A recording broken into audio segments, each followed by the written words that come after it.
In this video, I'm going to talk about my transition from Christianity to Islam, and in no point in this video do I mean to disrespect any religious belief.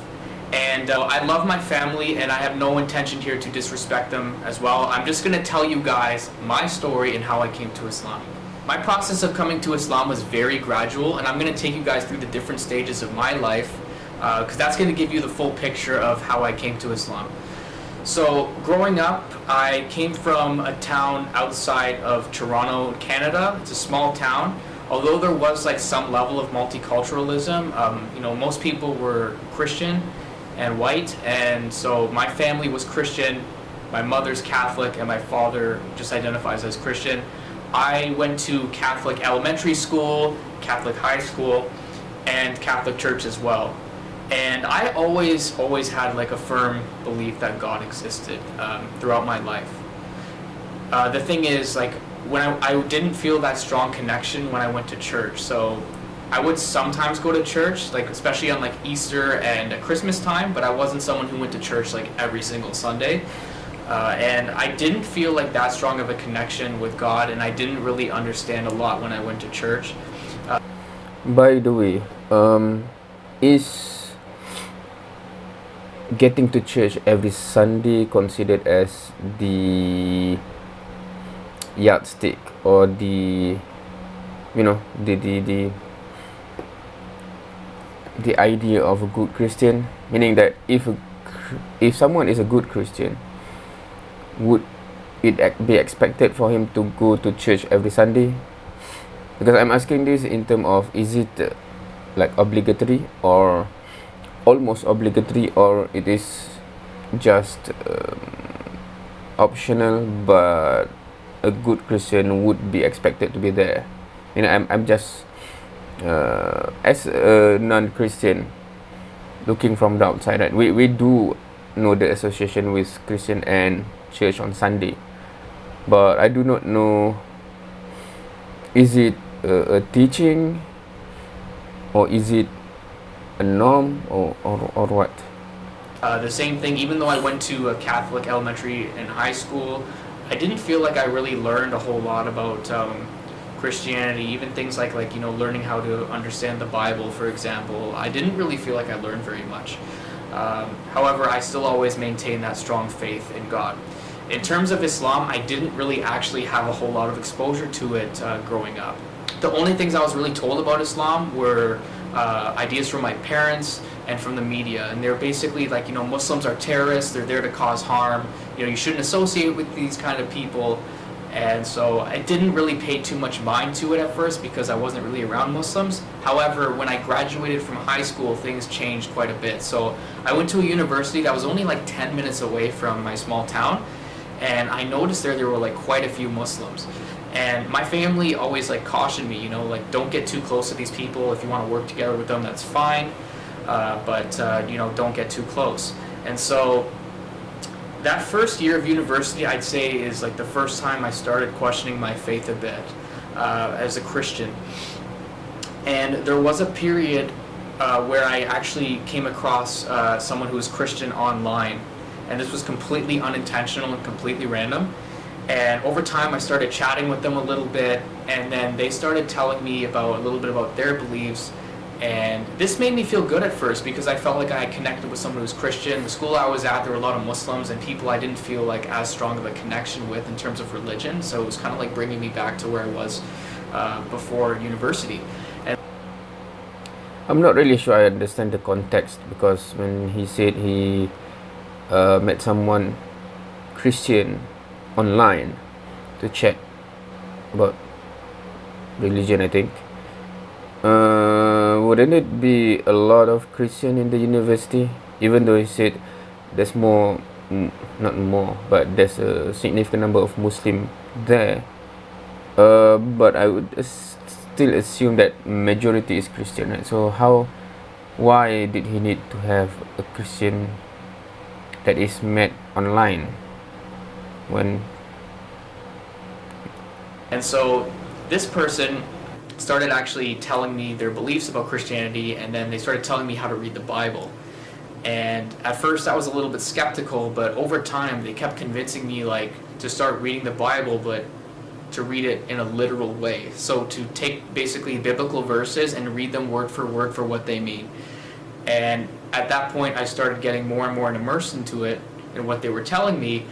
And that's when things got a little bit weird. So I started like reading literal Bible verses, and there'd be verses saying like, the family will separate, the moon is going to turn blood red when the day of judgment comes. And I know it sounds crazy to hear that, but like this person, I feel like they actually use like legitimate brainwashing techniques. And so I got a little bit off path for a bit. My family and friends were concerned about that. So my family actually contacted the chaplain from my high school. And chaplains basically are there to try to get people who are in spiritual crisis back on track. So he ended up chatting with me, and he basically taught me the importance of reading the Bible, not literally, but taking into account the historical context of what the verses mean.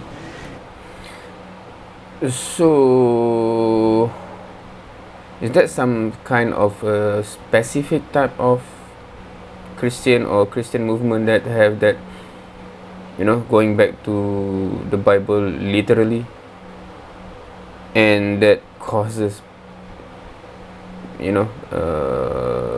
belief problem in terms of Christianity?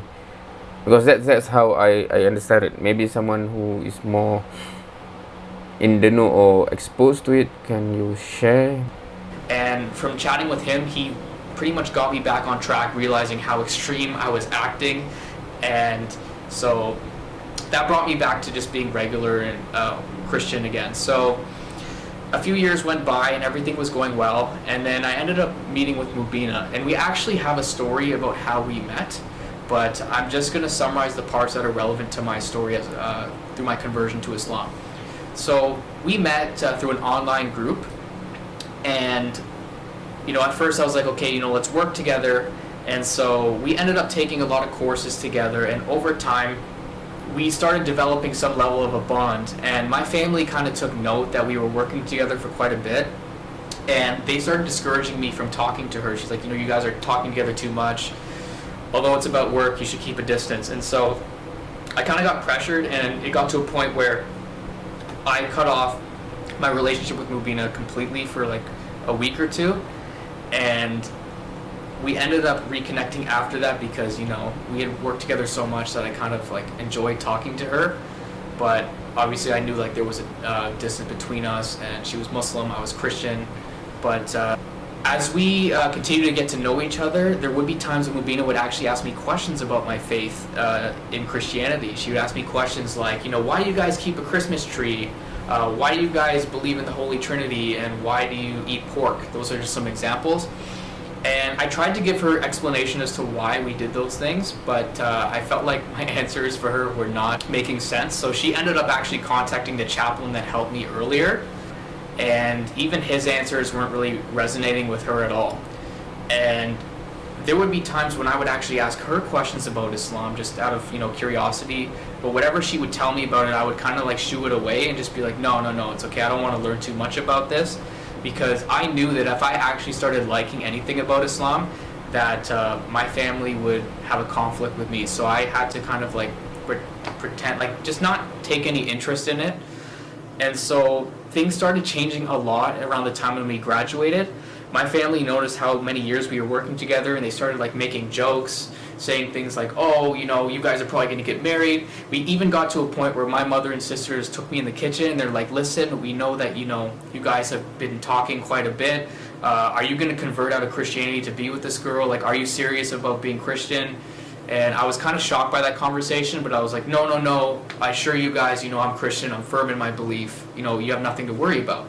And I feel like that's kind of where the start of the misunderstandings happened with my family.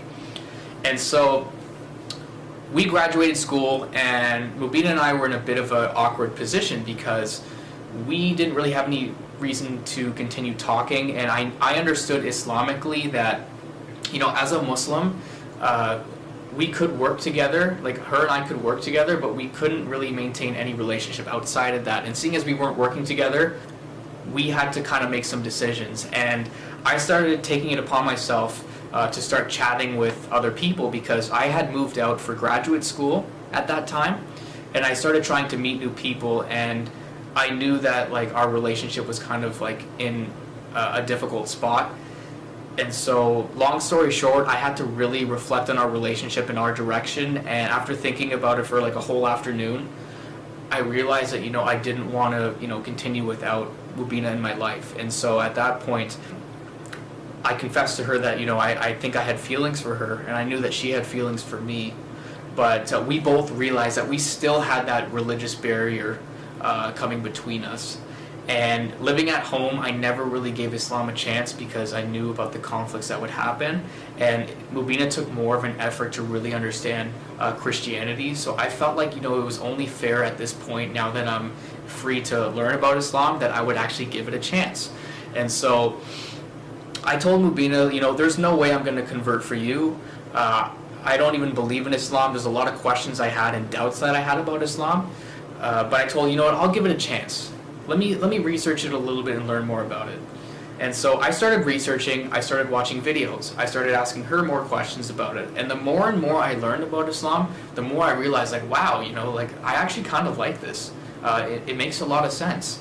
And for example, one of the first things I started learning about Islam and started implementing in my life was the halal food. And I knew that, to really understand Islam, I have to start implementing some of the practices and teachings of Islam.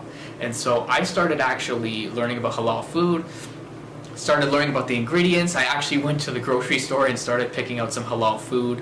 So there was a point where I was eating halal food and haram food at the same time. Eventually, though, I started gradually eating just halal food, and I actually even went and threw out all my haram food.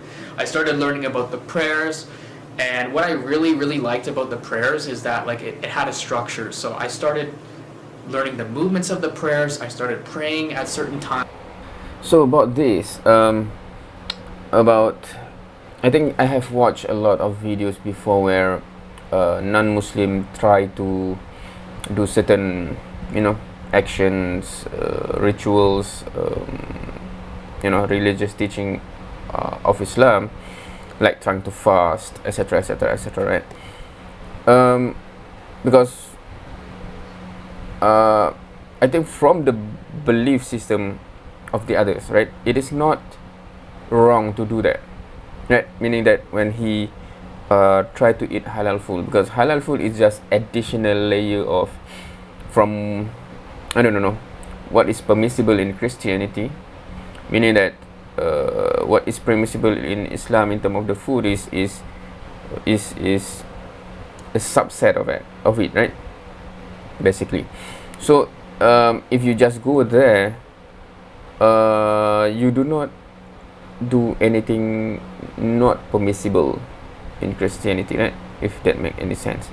Like if you join fasting, it's not like you are doing something wrong, right? So but because it is something that a Muslim cannot do, right, to try other religious teachings, right, because it will go out of the boundary that is permissible, right? For example, let me try to eat haram food, or something like that, right? It is not permissible. Or let me try to do something, right? Of course, if a Muslim watch this, there's no reason to do as such, right? But I'm just saying from the perspective of people who are searching, right? So those who just try to do things in Islam, I cannot think of a case where it directly contradict what they already believe in.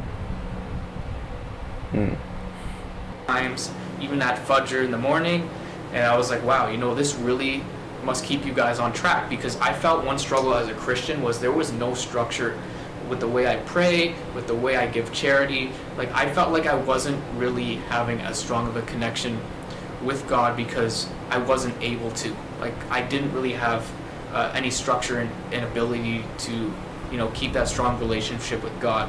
And I felt like Islam was bringing me to that, and I just felt amazed and kind of embarrassed, because I was there giving Mubina such a hard time and bashing her for her beliefs in Islam for 4 years. And then I finally realized, oh wow, like I was like, oh, like I was completely wrong about this the entire time. So I told her, I'm not ready to like convert or anything, but I want to continue learning about Islam. However, things kind of happened very, very quickly this one day. So it was Father's Day in like 2018, and I ended up going home to visit my family. And this is where I started feeling like I was in a bit of an identity crisis, and it happened very quickly. So I was still Christian, but I went to my family's home and they gave me snacks, and I read the ingredients and I knew they're haram, so I had to kind of like say, oh, thanks for the snacks, but like I had to kind of accept it but not show that I wasn't going to take it. And then they had steaks because it was a barbecue, and I was like trying to dodge it and be like, no, just give me the fish and some vegetables. I don't want the steak right now, right? So I was having to kind of hide what I was eating. And then when I was at their house, I'm like, you know what? I don't feel right doing this. I do not want to hide my identity. And so I quickly ran upstairs. I grabbed my box of memories, anything I could fit in there. I basically put everything in there because I knew that I wanted to convert at that moment. And I knew that my family was not going to support my decision since they really had a strong dislike for Islam. So I basically grabbed whatever I could carry, and I just told them, I'm going to take this to my new place. What happened was, on the drive home, I knew for sure, like, I want to convert, I want to say my Shahada now, because I'm not the type of person who's going to hide my identity, and I'm living alone, so I have an ability to do this now. And so I told Mubina as soon as I came home, look. So when he said he just grabbed anything that he can gather as a memory, meaning he already know that and then that he would probably not be able to come back. Is that what it means? Look, I want to convert, I'm ready to do this now. And she was shocked. She's like, what? Wait a minute, aren't you still like trying to learn more about it? Like, you said you're not ready to do this now. And I told her, look, I went through some things today and I thought about it, and like, I'm ready to do this. And I'm not necessarily like the most spontaneous like that, but I just knew at that moment it was the right time. So I ended up taking the Shahada, and alhamdulillah, I became Muslim on Father's Day in 2018. So after converting, I felt like such a relief. I know like some converts, they get very, very emotional, and I did feel very emotional in ways, especially like when I was saying the Shahada and everything. But for me, it was more like a relief, because I felt my entire life as a Christian that like I didn't know how to be close to God, and I always wanted to. And I felt like, my journey, like things were finally coming together in a way where I was feeling at peace. Okay, going back to the point that he said about there's a structure, and then I guess because 5 times a day, I'm not sure whether he already tried that, but I think he mentioned, right, about the prayer, like the Fajr prayer. So what is the similar, because I think you can appreciate that for those who feel very spiritually about the 5 daily prayer, and you have that daily, so the connection is rekindled 5 times a day, and then you have the Jum'ah, etc., right? But on the daily basis, there's that 5 times. So is there any equivalent in, say, Christianity, that those who are really religious have that, meaning either prescribed or norm, right? Because normally people say every Sunday, but that's once a week, right? So not sure whether that is enough, or there is, meaning that people who are really into Christianity, whether they have that daily routine that maybe it's not directly obligatory, but good Christian do, I don't know, reading the Bible or prayer before sleep or something, right? Because he mentioned about there's a structure in Islam that is absent in Christianity, right? So I'm wondering about people who are really strongly Christian, whether they have something that, keep on reinforcing on a daily basis. And so for me, it was just like kind of like, thank God, like a relief type of moment for me. I was very grateful for that.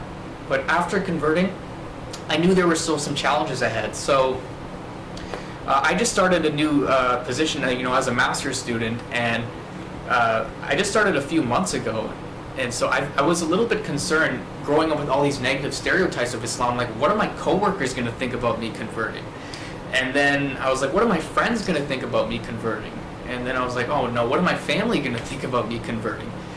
And so I took things step by step. So first I told my coworkers, they were accepting of it. I was kind of surprised.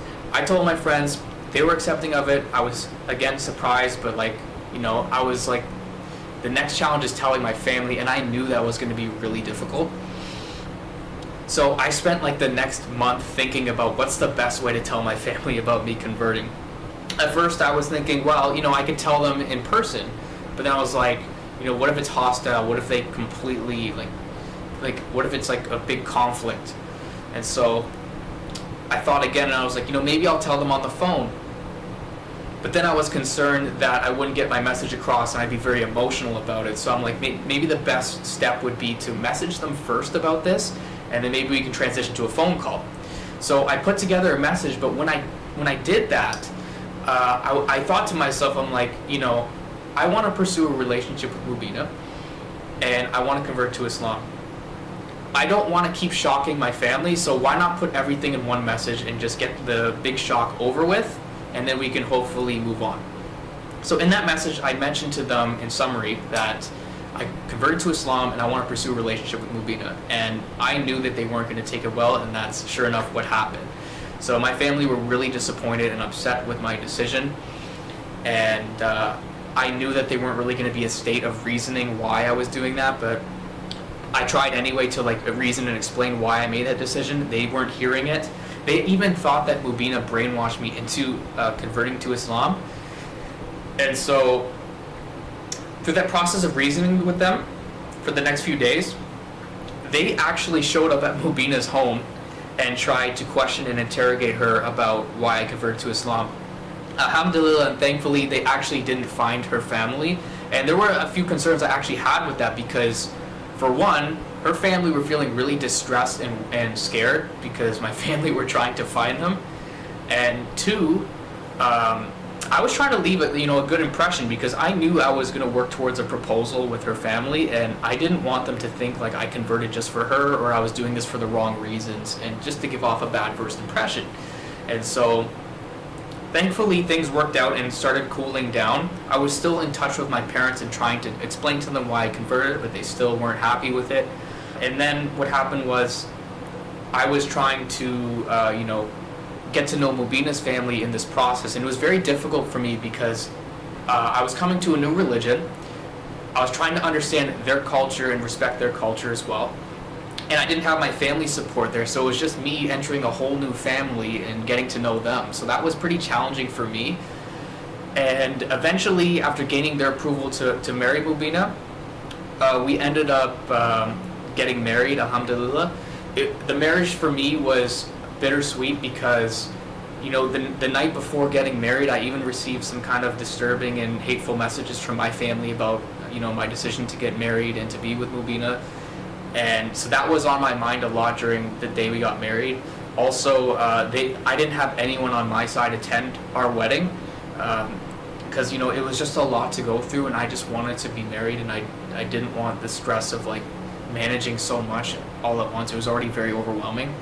So long story short, Mubina and I got married, and ever since then I'm still trying to repair my relationship with my family, and it's been pretty difficult because 2 years later, where we are now, they're still under the impression that Mubina brainwashed me into this, and that I didn't have genuine intentions with converting to Islam. And so I'm still in the process of trying to reach out to them, but some of their messages have just gotten so disturbing that it's just been hard to keep in touch with them. So I would ultimately say to my family, guys, I love you, I care about you. I'll be honest with you, I never researched Islam before coming and living where I am now. It's something that happened after I moved out, and something that happened very naturally. I did all the research myself for Islam. I only asked Mubina questions about it. I really don't have anything to lose, and I've been honest from the start. I understand why you guys would have the impression that you do, but I hope that someday, we can talk about it and, resolve these misunderstandings, because the things that you think about what happened with my conversion and with our relationship are not what actually happened. So I'm hoping that this video does clarify some of those misunderstandings and also can inspire other people to see what it's like for a revert to come to Islam. I really greatly appreciate you guys hearing out my story. If you guys like this video, please click the subscribe button, comment your thoughts, let me know what you think of this story. We post videos every single Sunday, so stay tuned for that. And yeah, so take care and look forward to chatting with you guys again soon. Assalamu alaikum. Waalaikumsalam. Okay, so Alhamdulillah, in the end, even though this story is quite interesting compared to other stories of revert that I have watched before, in the sense that there's no going into detail in the sense of the theology differences, what makes sense, what doesn't make sense, etc. Because to begin with, because he mentioned, he always believed in God, but I think as a Christian there's nothing really more there to begin with, and hence when he have that interaction with the literal Bible groups, he went that way and then got back on track on Christianity. And then when he feels strongly about Islam, from the story is about the practices, etc., and he feel really connected, and the structure is there that give this the experience totally different meaning. And I think that is a newfound, something that is totally missing before. Hence, there's no really this versus this as compared to some other revert stories that I have watched before, right? So yeah, and I think I have watched one video from the perspective of a Christian before about 3 reasons why people revert or convert to Islam, where she mentioned about they are not really Christian to begin with. To a certain extent, I think that may be true, because to the whole lot of the population that are officially Christian, I think a whole lot of that do not really have a strong bond to the faith itself. It's just that they are brought up in that environment and just maintaining it without even thinking of anything else, just like he mentioned, right? He never researched into Islam before, so the fact that they are still Christian is not because they are convinced by it, but it's just there's nothing else that they know of that is more convincing, so they just go through life as such, right? So that's it. Thank you for watching. I'm not actually that well today, so I think it might affect the sound of my voice. Anyway, thank you for watching. See you next time.